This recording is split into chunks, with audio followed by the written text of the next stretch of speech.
Una vez más expreso el beneplácito por saludar a cada uno de los oyentes, anhelando que cada día que estudiamos la palabra podamos ascender, aunque sea un poco más, en la escalera que conduce a la Canaán celestial, y que sobre todo sean asuntos que entran al santuario interior del alma. No necesitamos más información, necesitamos es transformación. Tengan la bondad de, como de costumbre, elevar conmigo una plegaria al Señor. Nuestro Dios y Padre, una vez más, con alegría nos disponemos a abrir tu palabra, confiando en la promesa del Espíritu Santo para guiar a toda verdad. No necesitamos tanto la ilustración de nuestra mente como el enternecimiento de nuestro corazón y la convicción de conciencia. Que esto sea lo que prima y que podamos permitir que tu palabra quede grabada con cincel de hierro y punta de diamante. Lo agradecemos en Cristo Jesús. Amén. Entremos de lleno a la primera gran condición, el primer gran requisito, la puerta de entrada, por así decirlo, al reino de los cielos. Leemos en San Lucas capítulo 6, versículo 20, y alzando él sus ojos hacia sus discípulos decía: Bienaventurados vosotros los pobres, porque vuestro es el reino de Dios. Aquí encontramos en Lucas una expresión que sola no debe quedar porque tomaríamos una idea equivocada. Aquí dice bienaventurados los pobres y estamos leyendo el Sermón del Monte tal como lo narra San Lucas. Pero al leer en Mateo encontramos la aclaración que nos define muy bien cómo es el asunto. Por eso es importante que siempre leamos los pasajes paralelos. Para eso hay 4 evangelios, para que leamos el mismo relato en todos los evangelios que lo registren, porque lo que no dice el uno, lo dice el otro. Con Lucas 6, tomaríamos la impresión de que es bienaventurado el ser pobre en recursos económicos y en diferentes recursos de la vida. Y por supuesto, esta no es la idea correcta. La pobreza no es ninguna virtud. La pobreza sencillamente es una circunstancia que Dios en su gran sabiduría la permitió tanto para probar al pobre como para probar al rico. Probar el corazón del rico si se abre para compartir con el hermano pobre, y en una pobreza que no es por descuido, en una pobreza que no es por negligencia, por indolencia, etc. Entonces, en esa pobreza que Dios acepta y que está correcta ante los ojos de Dios porque no se trata por la negligencia humana, el Señor dejó que el rico sea probado para ver si su corazón se abre con su hermano pobre. Y también es una prueba para el pobre cuando ve las facilidades y las comodidades del rico, para que no codicie. Entonces, esto tiene su propósito. Pero como aquí estamos hablando de las virtudes del reino de los cielos, la pobreza no es ninguna virtud para el reino de los cielos. Lo que sí es virtud es lo que nos aclara Mateo al decirnos el sentido completo. Versículo 3, Mateo 5. Bienaventurados los pobres en espíritu, porque de ellos es el reino de los cielos. Aquí entramos nosotros en un orden que no es por casualidad. Jesús hizo un orden bien definido con las bienaventuranzas. Hay en ellas lo que podríamos llamar una secuencia espiritual lógica. Esta bienaventuranza debe ser necesariamente la primera, porque sin ella no hay acceso al reino de los cielos o al reino de Dios. esta bienaventuranza es la puerta de entrada. No hay nadie en el reino de Dios que no sea pobre en espíritu. Esa es una característica fundamental del cristiano y del ciudadano del reino de los cielos. Y todas las demás características que siguen son en un sentido la consecuencia de esta. Y ahora hay algo muy interesante, porque cuando veamos todas las bienaventuranzas, nos damos cuenta que se empieza con un vacío. Y esta es una bienaventuranza que expresa un vacío. Y no puede ser de otra manera, porque no podemos ser llenados hasta que no estemos vacíos. Jesús dijo que de hecho no se podía llenar con vino nuevo una vasija que tiene vino viejo, aún algo de vino viejo. Hay que por completo vaciarla, que el vino viejo sea completamente derramado para que pueda recibir el vino nuevo. Y de paso, encontramos aquí también dos aspectos del Evangelio muy, pero muy importantes. Así es que, insistimos, este es el primer paso, y si queremos ilustrarlo con una escalera, pues es el primer peldaño, y está a un nivel que todos pueden alcanzar este peldaño. Si Jesús hubiera empezado las bienaventuranzas con los de limpio corazón, pues eso está por allá arriba, donde los pequeños, donde los débiles, donde los cortos no lo pueden alcanzar. Pero Él colocó esta condición en el primer peldaño, de modo que todo el que quiera puede alcanzar exactamente ese peldaño. Es mejor que destaquemos este punto de una vez. Siempre hay dos aspectos en el Evangelio. Uno es derribar y otro levantar. Les invito para que vayamos a San Lucas, el capítulo 2, y el versículo 34, y podemos leer también el 35, pero el 34 es el básico. Aquí está describiendo la dedicación del niño Jesús cuando José y María fueron al templo para presentarlo al Señor. Ustedes recuerdan que había un anciano, el anciano Simeón, y leamos en el versículo 34 algunas de las palabras de Simeón. Y los bendijo Simeón y dijo a su madre María: He aquí este es puesto para caída y levantamiento de muchos en Israel, y por señal a la que será contradicho. ¿Notamos? Es puesto en primer lugar para caída, pero luego para levantamiento de todos esos que aceptaron ser derribados por el hacha del Espíritu Santo.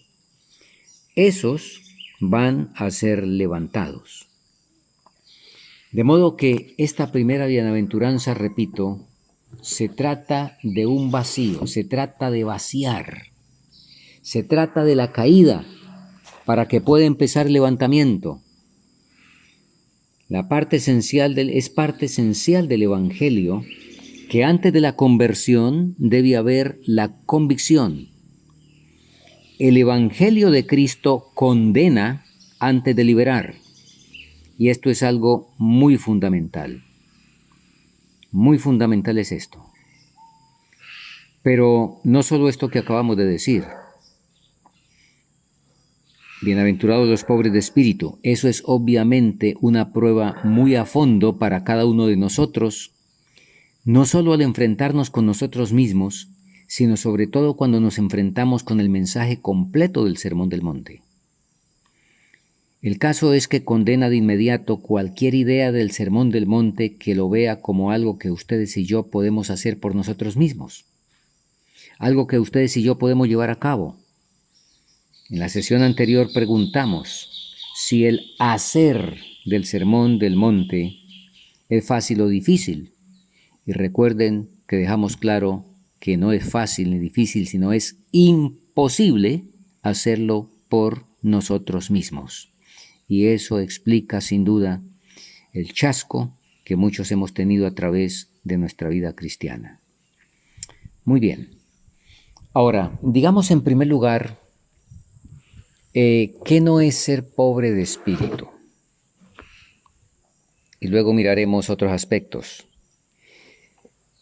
En muchos lugares se conceptúa como pobre de espíritu a una persona apocada, que es tímida, de pronto habla bajito, no ha tenido sin duda en muchos casos oportunidades académicas, entonces le da hasta miedo hablar para no equivocarse.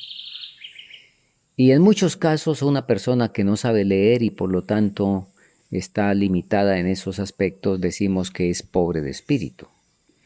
Pero por supuesto que eso no es lo que dice aquí la palabra. Y estoy recordando una ilustración para mostrar la equivocación de esos conceptos. Hace unos cuantos años un servidor estuvo en una congregación donde en la mañana, después de los cultos de la mañana de sábado, le dijimos a los hermanos que la actividad de la tarde iba a ser visitar los hermanos que no habían asistido al templo esa mañana para ver en qué situación estaban, de pronto enfermos, de pronto necesitados, en fin, cómo podíamos ayudar si fuera el caso. Y pedí personalmente que me dieran el nombre, pedí a la secretaria de escuela sabática, que me diera el nombre de la persona que tuviera más ausencias. Bien, me dieron un nombre, me dirigí con un guía a la casa de ese hermano. Tenía ya 4 sábados que no venía. Y al llegar y saludarlo y entablar conversación, por supuesto le preguntamos la razón por la cual se había ausentado durante tanto tiempo.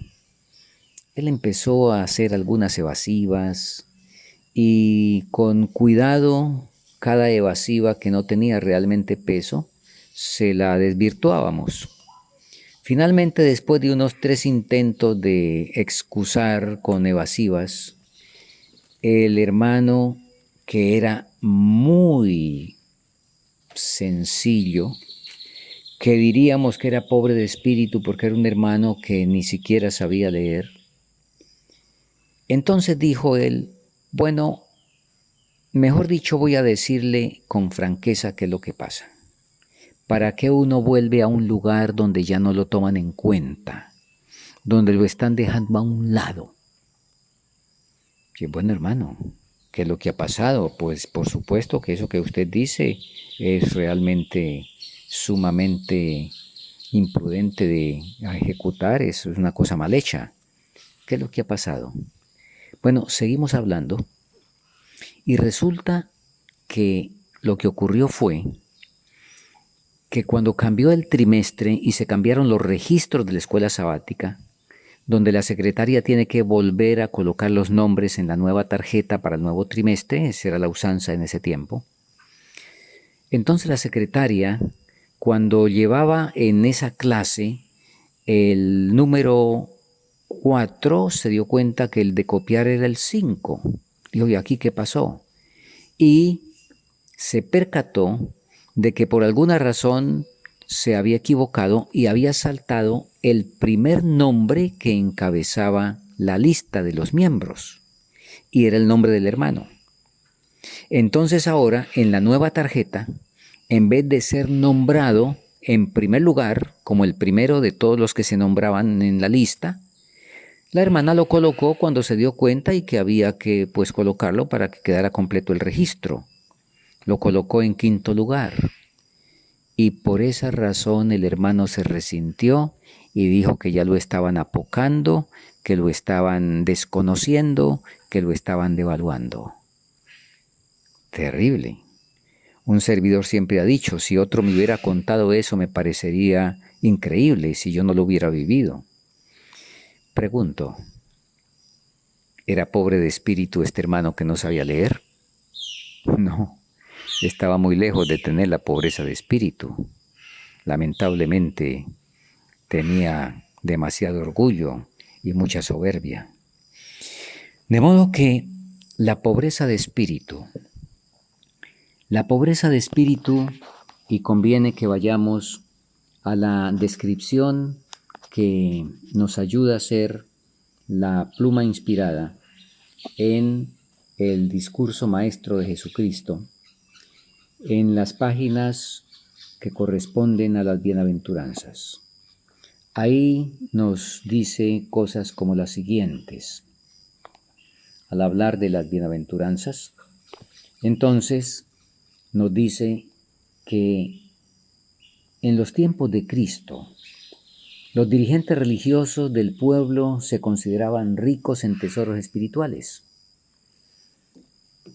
Y una ilustración muy concreta de esto es la que encontramos en San Lucas 18.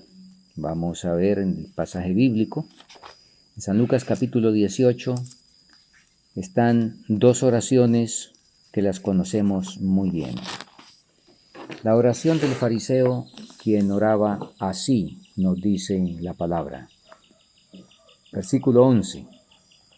El fariseo puesto en pie oraba consigo mismo de esta manera: Dios, te doy gracias porque no soy como los otros hombres, ladrones, injustos, adúlteros, ni aun como este publicano.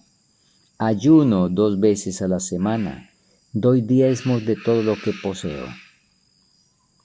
Esa era la condición de dirigentes religiosos del pueblo y algunos del pueblo también.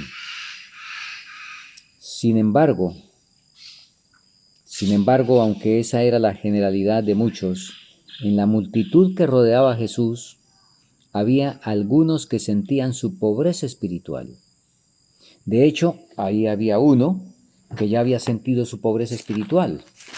Y eso lo encontramos en el mismo Evangelio de Lucas, en el San Lucas capítulo 5 y el versículo 8, donde antes del Sermón del Monte había sido Pedro maestro de lo que conocemos como la pesca milagrosa, cuando Jesús le dijo: boga mar adentro, echa vuestras redes para pescar. Y habiendo pescado toda la noche, trabajado toda la noche, nada hemos pescado, mas en tu palabra, dijo Pedro, echaré hoy la red. Cuando la echó, la red se rompía por tal cantidad de peces. Y al ver esto, nos dice el versículo 8 de Lucas 5, al ver esto, Simón Pedro cayó de rodillas ante Jesús diciendo: apártate de mí, Señor, porque soy hombre pecador. Esta es la pobreza de espíritu. Así también en la muchedumbre realmente había individuos acerca de los cuales se podía decir que en la pureza de Cristo se sentían, como dice, que no se siente la Odisea, como es, pero que no se siente, desventurados, miserable, pobre, ciego y desnudo. Ahora, cuando Cristo dice bienaventurados los pobres de espíritu, entonces se despiertan las esperanzas en esas almas y percibieron la bendición de Dios en su propia vida. Pero a los que habían razonado como el fariseo, a los que habían razonado como la Odisea, yo soy rico, me he enriquecido, no tengo necesidad de ninguna cosa, Jesús les está presentando aquí es una copa de bendición, pero muchos de ellos rehusaron con desprecio ese don que se les ofrecía tan generosamente. El orgullo no siente la necesidad y cierra la puerta del corazón para recibir a Cristo.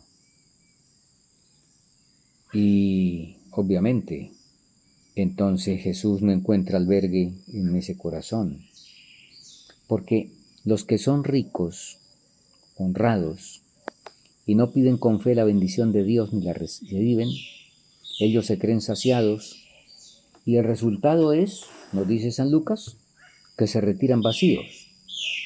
Los que comprenden bien, en cambio, que les es imposible salvarse por sí mismos y que no pueden hacer ningún acto justo, son los que aprecian la gracia que Cristo les ofrece.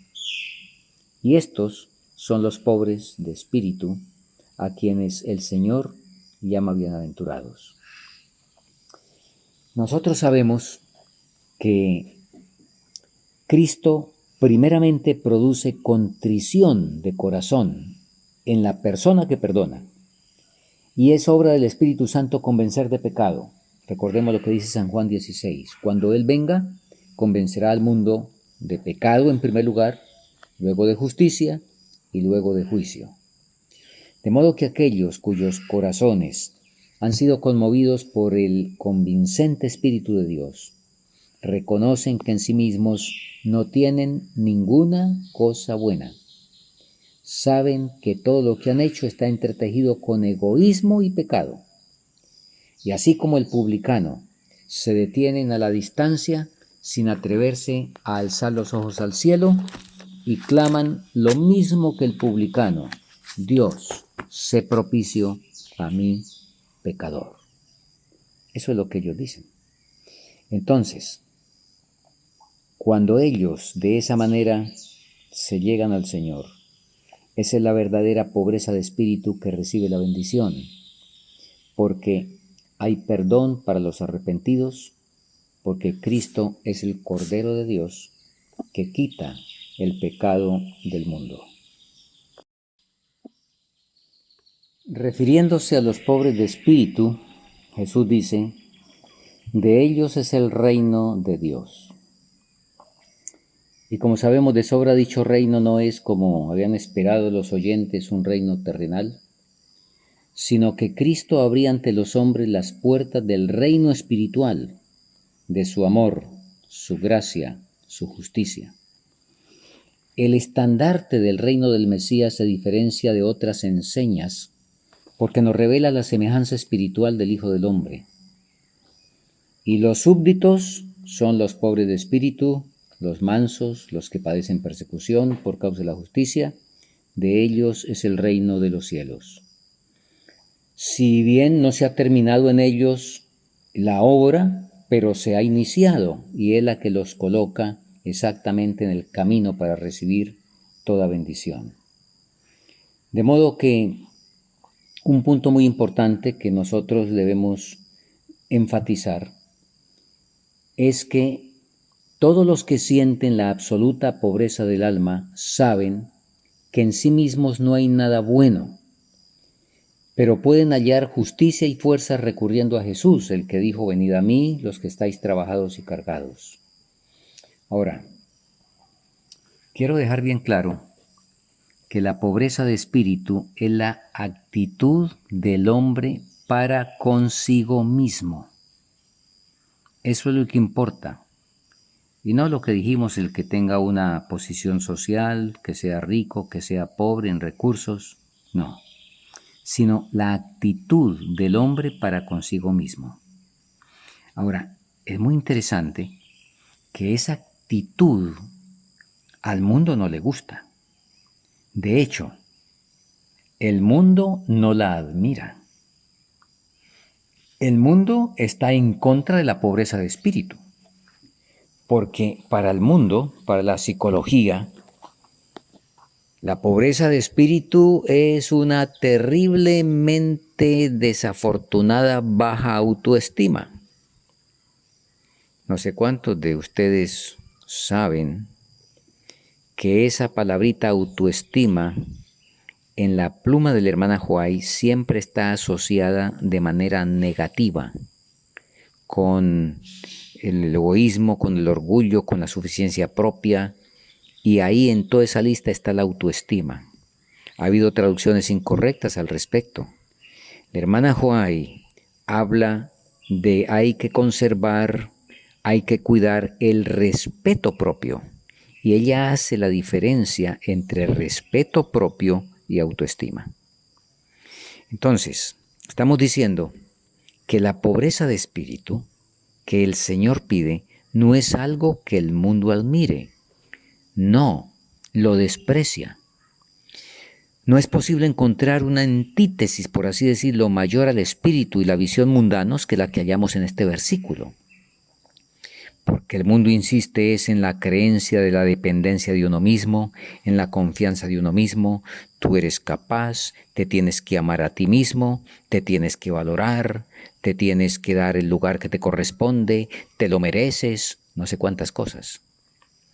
No tengo conmigo una cita, quizá la supla en alguna sesión próxima, donde la sierva del Señor dice que no merecemos ni una bocanada de aire, ni un rayo de la luz del sol. Nada de eso merecemos.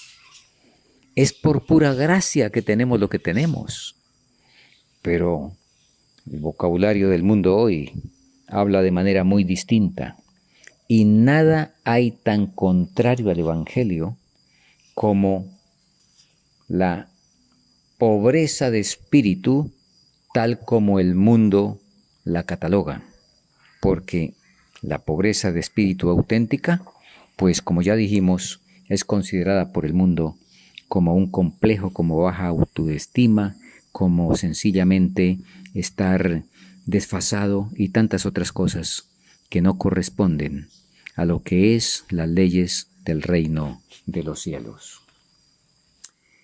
Digamos, hermanos, además, que nuestro Salvador, cuando nosotros realmente venimos a Él, habiendo puesto al yo en crucifixión, porque esto no es otra cosa que eso. La pobreza de espíritu es sencillamente caer arrepentidos al pie de la cruz, es reconocer nuestra profunda necesidad espiritual, es saber que lo de nuestro yo sencillamente no sirve. Y entonces venir arrepentidos al pie de la cruz, venir a Él, y Él, al igual que la parábola del hijo pródigo, antes de que lleguemos, Él va a salir a nuestro encuentro. No interesa cuál haya sido la circunstancia del pasado, cuán desalentadoras sean las circunstancias también del presente. Nuestro compasivo Salvador va a salir a recibirnos mucho antes que lleguemos. Nos rodeará con sus brazos amantes y con la capa de su propia justicia. Nos presentará ante el Padre Celestial con las vestiduras blancas de su propio carácter. Él aboga por nosotros ante el Padre Celestial, diciendo: me he puesto en lugar del pecador. No mires a este hijo desobediente, sino mírame a mí. O sea, la definición de justificación por la fe, donde dice la hermana Huay que justicia es obediencia a la ley. La ley demanda justicia y esta es la deuda que el pecador tiene con la ley, pero es incapaz de pagarla. La única manera es a través de la fe. Por la fe presenta los méritos de Cristo y Dios recibe la obediencia de su Hijo y la acredita a la cuenta del pecador. Dios perdona, recibe y justifica al alma arrepentida, contrita y creyente. Entonces la fe le es acreditada por justicia. Esto es lo que ocurre aquí con el primer y el segundo paso de las bienaventuranzas. Porque es que la primera bienaventuranza, como estamos diciendo, es el vacío. Es el saber que de nosotros no tenemos nada, que no podemos producir nada de lo del reino de los cielos. Caemos desvalidos al pie de la cruz, presentamos un vaso vacío, con lágrimas nos arrepentimos para que ese vaso pueda empezar a ser llenado por la misericordia del Señor.